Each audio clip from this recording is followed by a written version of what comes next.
Hi. நம்மள நிறைய பேர் வெயிட் லாஸ் பண்ணணும் அப்படின்னா பிரேக்ஃபாஸ்ட்டை கட் பண்றாங்க. பிரேக்ஃபாஸ்ட்டை கட் பண்ணா வெயிட் லாஸ் ஆகும் அப்படின்னு நினைச்சிட்டு இருக்காங்க. அது ரைட்டா ராங்கா? நீங்க ஒரு லாங் டேர்ம்ல பிரேக்ஃபாஸ்ட்டை இந்த மாதிரி கட் பண்ணிக்கிட்டே இருக்கும் பொழுது நிறைய ப்ராப்ளம்ஸ் வரும். ஃபர்ஸ்ட் நீங்க மார்னிங் பிரேக்ஃபாஸ்ட்டை கட் பண்ணும் பொழுது உங்க பிரெயின் அஃபெக்ட் ஆகும். பிரெயினுக்கு காப்ஸ் போகாது, எனர்ஜி கிடைக்காது. அதனால அந்த டேவே உங்களுக்கு ஸ்ட்ரெஸ்ஃபுல் லைஃபா இருக்கும். ஸ்ட்ரெஸ் அதிகமாயிடும்.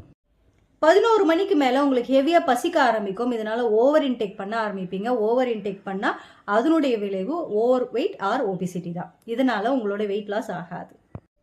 மூணாவது, உங்களுக்கு ஸ்ட்ரெஸ் ஹார்மோன்ஸ் இன்க்ரீஸ் ஆகிறதுனால உங்களுடைய பாடியில நிறைய ஹார்மோனல் இம்பேலன்ஸ் ஆகி அடுத்தடுத்த டிசீஸ்க்கு தான் கொண்டு போய் விடும். கண்டிப்பா இதனால டிஸ்டர்ப் ஸ்லீப்பும் வரும். ஸோ இதனால உங்க ஃப்ரெண்ட்ஸோ நீங்களோ யாராவது பிரேக்ஃபாஸ்ட்டை லாங் டேர்ம்ல கட் பண்ணிட்டு இருக்கீங்க அப்படின்னா இன்னையோட நிறுத்திடுங்க. வெயிட் லாஸ் பண்ணணும் டிசைட் பண்றீங்க அப்படின்னா பிரேக்ஃபாஸ்ட்டை ஹெல்தியான வேலை சாப்பிடணும். ஹெல்தியான வேலை 3 வேளையும் சாப்பிட்டீங்கன்னா மட்டும்தான் உங்களால வெயிட் லாஸ் பண்ண முடியும். சாப்பாடு சாப்பிடாம இருந்தா வெயிட் லாஸ் ஆகும் அப்படின்னு நினைக்கிறதெல்லாம் போய். ஸோ இந்த மாதிரி உங்களுக்கும் பர்சனலைஸ் டயட் பிளான் ஏதாவது தேவைப்படுது அப்படின்னா ஸ்கிரீன்ல தெரியுற எங்க நம்பருக்கு கால் பண்ணுங்க. உங்களுக்கு பர்சனலைஸ் டயட் பிளான் கொடுத்து சப்போர்ட் பண்ணி கொடுக்கும். தேங்க்யூ. பாய்.